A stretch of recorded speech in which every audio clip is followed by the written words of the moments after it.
ব্লগে কাটতে হবে না, আমি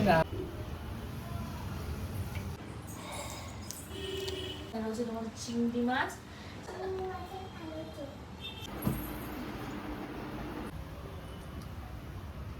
সকালবেলা ঘুম থেকে উঠে এখন তাড়াহুড়ো করে লিটিল গোল্ডকে স্কুলের জন্য রেডি করতে হবে।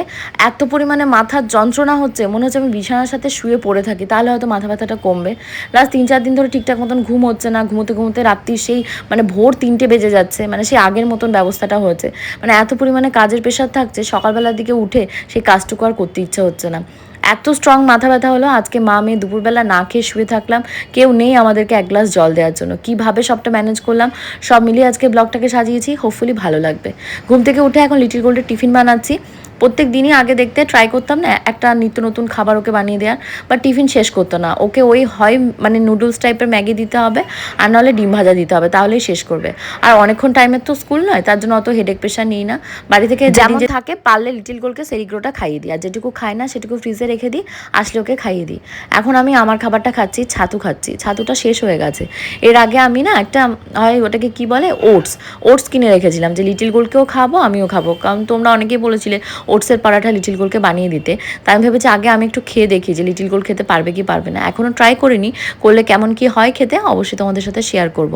লিটিল গোল্ডের হেয়ারটা বাঁধতে গেলে মোটামুটি আমার 10 থেকে 15 মিনিট তো লাগে, কারণ দু সাইডে দুটো বিনুনি বাঁধতে হবে, চুলের সামনে ক্লিপ লাগাতে হবে। চুলের সামনেটা যেহেতু বারবি ডলের মতন কাটা ছিল, এখন চুলটা একটু বড় হয়ে গেছে, মানে চুলটা না বিনুনির ভেতর ঢোকে না সামনের দিকে বারবির মতন রাখা যায়। আর যেহেতু স্কুলে পড়ে, সামনে থেকে বারবির মতন ঝুলিয়ে দিতেও খুব একটা ভালো লাগে না, কারণ আমরা যখন স্কুল টুলে পড়তাম তখন দেখতাম আর সামনে থেকে এরকম লক স্টক্স কাটা যেত না, হাতে নেলস রাখা যেত না। লিটিল গোল্ডের স্কুলেও সেম, মানে হাতে নেল পলিশ একদমই পরা যাবে না। যেহেতু আমার হাতে নেলটা এক্সটেনশন করা, তার জন্য আমার নেল পলিশ নেই বললেই চলে। ওই দিদুর বাড়িতে গিয়ে যখন থাকে তখন হলে একটু নেল পলিশ পরা হয়। আর এখন যেহেতু মায়ের কাছে গিয়ে বাপের বাড়িতে খুব একটা থাকাও হয় না, আর টাইমও পাওয়া যায় না যে একদিনের জন্য যাই, তো লিটিল গোল্ডের আর হাতে পায়ে নেল পলিশও পরা হয় না। তো এখন লিটিল গোল্ড রেডি হয়ে গেছে, আর আমি খুব সুন্দর একটা চুড়িদার পরে নিয়েছি। চুড়িদারের কথাটা তোমরা অনেকেই জিজ্ঞাসা করেছিলে। অ্যাকচুয়ালি এটা চুড়িদার নয়, এটা 3 পিস, রেডি 3 পিস।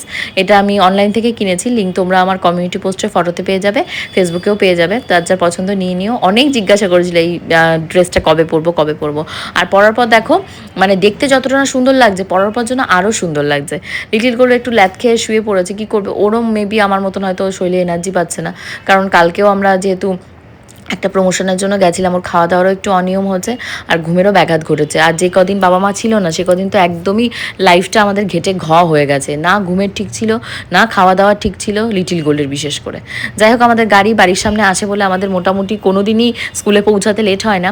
অনেকেই দেখি আমাদের এই মধ্যমগ্রামে এই সাইড থেকেই যায়, বাট তারা পুল কারে দেয় না, তারা যার মতন মানে অটো টোটোতে যায়। দেখি তারাও টাইম মতনই পৌঁছায়, বাট আমার দ্বারা সেটা সম্ভব হবে না, যদিও আমার বাড়ির নিচে থেকে অটো যায়। হ্যাঁ, তোমরা হয়তো দেখতেই পাও আমার বাড়ির নিচে থেকে নামলেই সোদপুরে যাওয়ার অটোটা ছাড়ে, আমাদেরকে নামিয়ে দেবে সোদপুরে ব্রিজটা নয় সরি, সোদপুরের যে মুখটা, সোদপুর বিটি রোডে নামিয়ে দেবে। ওখান থেকে আবার আমাদেরকে টোটো করে স্কুলের সামনে যেতে হবে। বৃষ্টি বাদলের একটা ব্যাপার আছে, বৃষ্টির দিনগুলোতে গাড়ি থাকাতে খুবই সুবিধা হয়। একদম আমাদের স্কুলের সামনে নামিয়ে দেয়, আবার স্কুলের ওখানটা থেকে আমাদেরকে তুলে নিয়ে আসে। বাড়িতে ঢুকে দেখি শিবানী দিদির যা যা কাজ বলেছিলাম সেগুলো সব করে রেখে গেছে। কিছু কিছু কাজ করে রেখে যায়, কিছু কিছু কাজ করে রাখে না, এদিক ওদিক থাকে। তো আমি বলেছিলাম ছোলা যেটুকু আছে সেটুকু মেখে রেখে দিতে, আবার ছোলা আর ঘুগনির মটর কিছুটা ভিজিয়ে রাখবো। এটা জানো তো খুবই ভালো একটা হেলদি খাবার, পেটটা অনেকক্ষণ ভার থাকে। সকালবেলা তুমি যদি হেভি ব্রেকফাস্ট নাও করো, এটা খাও, তাহলে মোটামুটি 2-3টে পর্যন্ত তোমার খিদেই পাবে না। তো লিটিল গোল্ডের সুজি আর হলো সেরিগ্রো, আর তার সাথে হলো তোমার পেডিয়াশিওর, এই 3টে মেশানো থাকে, এটা খাওয়াবো। আর আমি ভাবলাম যে বেডশিটটাকে একটু চেঞ্জ করি, কারণ আমি বলি না তোমাদের 3 দিন 2 দিন অন্তর অন্তর বেডশিট চেঞ্জ করি। আর এখন যেহেতু বৃষ্টি বাদলের সময়, কেঁচো কেন্ন একটা উপদ্রব থাকে, অনেক সময় ধোয়া থাকে না, লিটিল গোল্ড খাটে উঠে গেল। অনেক সময় আমারও এমন হয়, মানে লোককে বলি, নিজেও হয়তো করতে পারলাম না, মানুষই তো, ভুলবশত মানুষের তো হবে, আমি তো আর মেশিন নই। তো লিটিল গোল্ড আবার দেখছি আমি কর্নারগুলো সমান করে পাতিনি বলেও আবার সুন্দর করে পেতে দিচ্ছে। একেই বোধহয় বলে মেয়ে মানুষ ছেলে মানুষ বলে না, বাচ্চা মানুষ, মানে মাকে যেটা করতে দেখে সেটাই ও করার চেষ্টা করে। আমার খুব ভালো লাগে। অনেকের ছেলেদের গল্প স্কুলে বসে বসে শুনি, ছেলেরাও কত কাজে হেল্প করে, শুনলেও খুব ভালো লাগে যে আজকালকার দিনটা আর এখনকার দিনটা, মানে আগেকার দিনটা অনেক পার্থক্য হয়ে গেছে। আগেকার দিনে ছেলেদের কোনো কাজই শেখাতো না তার বাবা মারা, কিন্তু এখন মায়েরা অনেক মানে আপগ্রেডেড হয়ে গেছে। মেয়েদের মতন ছেলেদেরকেও ঘরের কাজকর্ম, রান্নাবান্না সবই শেখানো দরকার, কারণ অ্যাজ এ হিউম্যান রান্নাটা সববারই পারা ইম্পর্টেন্ট, এটা আমার মনে হয়। নাহলে আমি রান্না করতে পারি না বলে বাজারে খেয়ে খেয়ে পেটটা 12টা বাজাবো বা না খেয়ে মরে পড়ে থাকবো, এটা থেকে ভাই রান্নাটা শিখে নেওয়াতে কী আছে? ভগবান তো যখন পাঠাচ্ছে পৃথিবীতে তখন তো কোনো স্টিকার লাগিয়ে পাঠাচ্ছে না, এ ছেলে বলে এ রান্নাবান্না শিখবে না, মেয়ে বলে একে বান্নার জন্মগতভাবে ইনস্টিংক্ট একটা দিয়ে দেবে, শিখতেই হবে।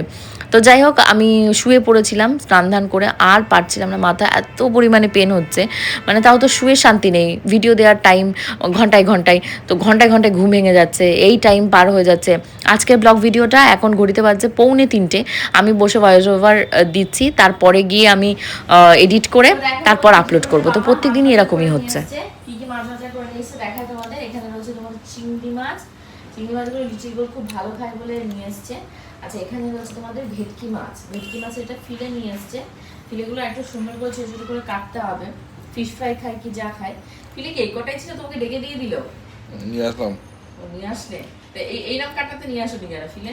ও কেটে নেবো ওরকম। আচ্ছা, কেটে নিতে বলেছে। আচ্ছা ঠিক আছে, ভেটকি মাছ তো এমনি এগুলো এরকম ভাবে পাতুরি খাওয়া যাবে, ভাপা। আচ্ছা, এখানে রয়েছে পুঁটি মাছটা অনেক দিন ধরে আশা করে আছে মূলো দিয়ে পুঁটি মাছ দিয়ে খাবো। মূলোটা এখন কাটবো, তারপর বেলা এখন অনেকই বাজে, তোমরা তো শুনতেই পাচ্ছ, এত মাইগ্রেনের ব্যথা আমি উঠতেই পারিনি। আর এখানে চিকেন আছে, আর এক পিস রয়েছে কাতলা। লিটিল গোলকে তাহলে আজকে চিংড়ি মাছ দেবো না, নাহলে দিলেও দুটো চিংড়ি মাছ ভেজে দেবো। আর এই কাতলা মাছটা তোমাদের গব্বু আলগা আশা করে নিয়ে এসে ওনাকেই ভাজা দিয়ে দেবো, না কি করবো? না, এটা লিটল গোলের জন্য। লিটিল গোলের জন্য নিয়ে এসছি, বাবা। তো এই হলো বরের মাছ বাজার। তো চলো এখন গিয়ে মাছটা ধোবো, রান্না করবো। বেলা 5টা বাজে, আমার প্রচন্ড খিদে পেয়ে গেছে, আমি ঘুমিয়ে পড়ি। আব্বা এসো, বাবা মাছ বাজার নিয়ে এসছে, দেখবে এসো। কি খাবি? মাছ ভাজা? মাছ ভাজা ভেজে দেবো। এই দেখো কি মাছ নিয়ে এসছে দেখো। ওরে বাবা, আচ্ছা ঠিক আছে চিংড়ি মাছ। চিংড়ি মাছের কালো চোখ, ব্ল্যাক আইস। আচ্ছা, এবার মুস্কিতা লিটিল গোল্ডের বেস্ট ফ্রেন্ড, এই দেখো লিটিল গোল্ডের জন্য কত গিফট নিয়ে এসছে। এটা সঞ্চিতা আমার জন্য নিয়ে এসছে, সংস্কৃতার মা। এটা ফ্রিজ ম্যাগনেট আমার জন্যই, আমি ধরে নিলাম। আর কি কি নিয়ে এসছে দেখি, সংস্কৃতা কি কি গিফট দিয়েছে দেখি তোমায়।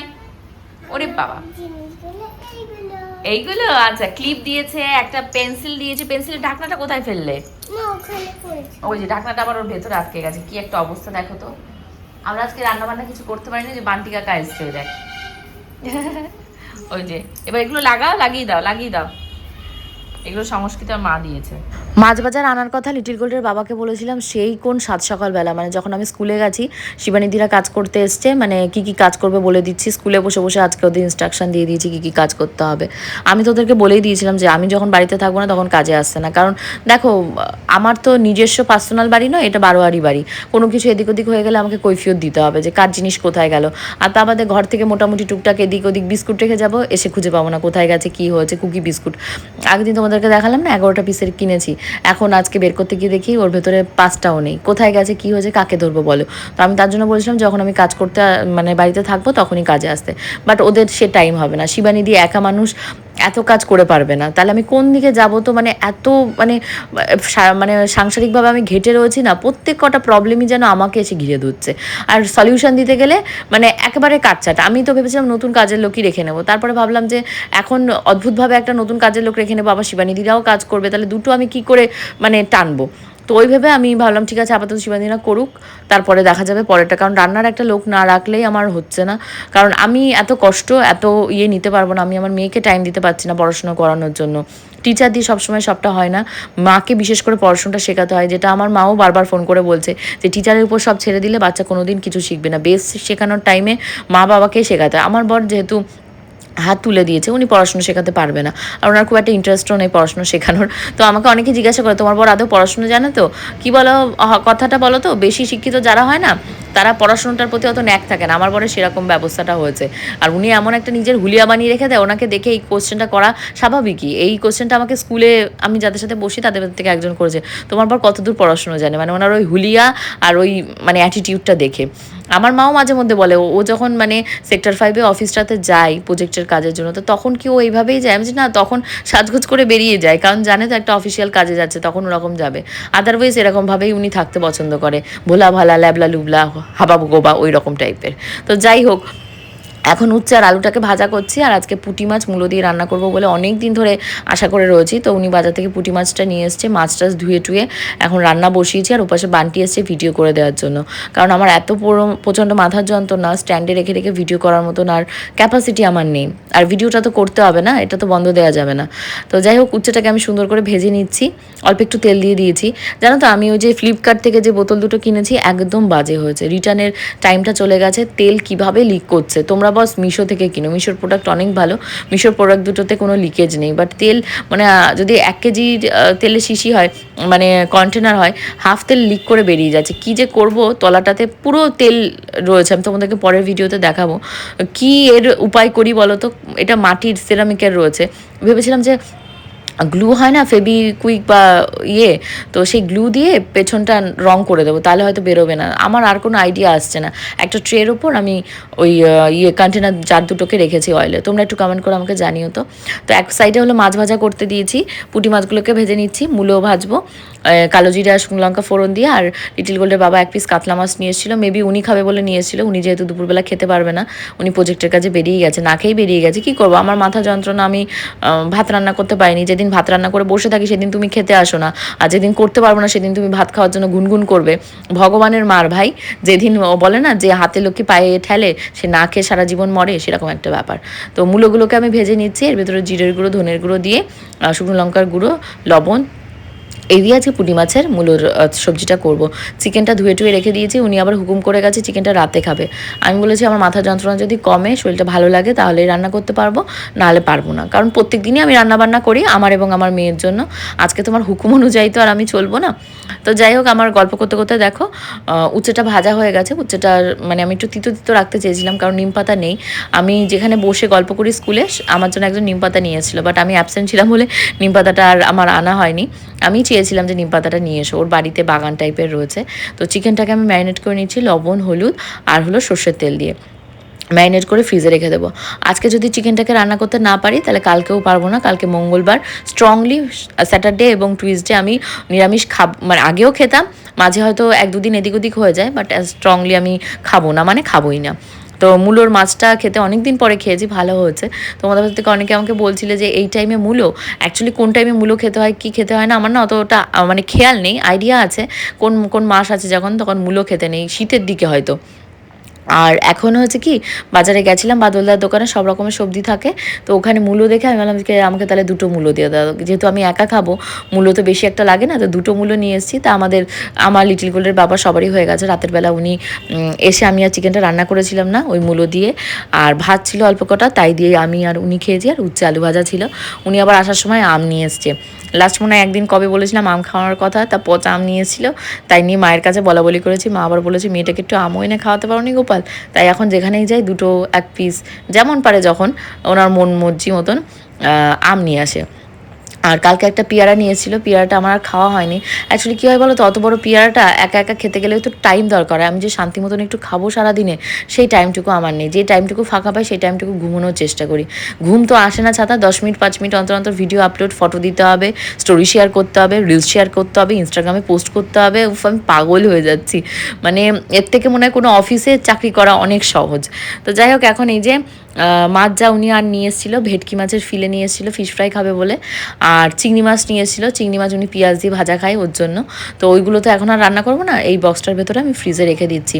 তোমাদেরকে কবে থেকে বলছি না, ফ্রিজ পরিষ্কার করতে পারছি না, অন্তত 6 মাস হয়ে গেছে আমি আমার ফ্রিজের ডিপ ক্লিনিং করি না। ফ্রিজটার দিকে তাকানো যাচ্ছে না, নিজেরই কেমন একটা লাগছে ফ্রিজটা যখন খুলছি, কারণ আমার ফ্রিজটা এরকম কোনো দিনই ছিল না, একদম ঝকঝক করতো, মানে ফ্রিজ থেকে এত সুন্দর একটা ফ্রেশ আসতো না। তো যাই হোক, এখন এই যে দুপুর ঠিক আর নেই, এখন সন্ধে 6:45 বাজছে, সন্ধে টন্ধে লাগিয়ে লিটিল গোলকে খেতে দিয়েছি, মাছ ভেজে দিয়েছি, চিকেনটাকে প্রেশার কুকারে সিটি দিয়ে দিয়েছি, আর পুঁটি মাছের ঝোল আর সাদা ভাত এই দিয়ে লিটিল গোলকে খেতে দিয়েছি। ও একা হাতেই সব কটা ভাত, চিকেন, ফিশ সব ফিনিশ করেছে। আর আমি খেয়ে দিয়ে উঠে আবার একটু ভিডিও এডিটিং করতে বসেছিলাম। তো এরই ভেতর 7:30 পৌনে 8টা নাগাদ লিটিল গোল্ডের টিচার পড়াতে আসে। তো আমি বললাম তাড়াতাড়ি খাওয়া দাওয়া করে নাও, আন্টি কিন্তু এক্ষুনি চলে আসবে। আর যেহেতু তোমাদের গপুদা খাবে না, তার জন্য আমাদের আর কোনো টেনশন নেই। লিটিল গোল্ডের বাবার আস্তে আস্তে ধরো রাত্রির তাও 10টা 10:30 বাজবে। তো আজকে মাকে ফোন করেছিলাম, মার কালকে যেহেতু বিয়ে বাড়ি ছিল, মায়ের সাথে আর কথাবার্তা বলা হয়নি। দোকানে একজন স্টাফ আজকে আসেনি, তাই মা প্রায় রাত্রি 8:30 9:30টার সময় বাড়িতে এসছে। তাই মার সাথে মাও এখন প্রচুর বিজি হয়ে গেছে, কারণ কদিন দোকানে ছিল না, দোকানে একটু প্রেশার রয়েছে, ওয়ান্টিং, তারপর কোন কোন মাল নেই, এক্সপায়ারি দেওয়া, অনেকটাই সমস্যা। সবাই কিন্তু সবার লাইফে ব্যস্ত।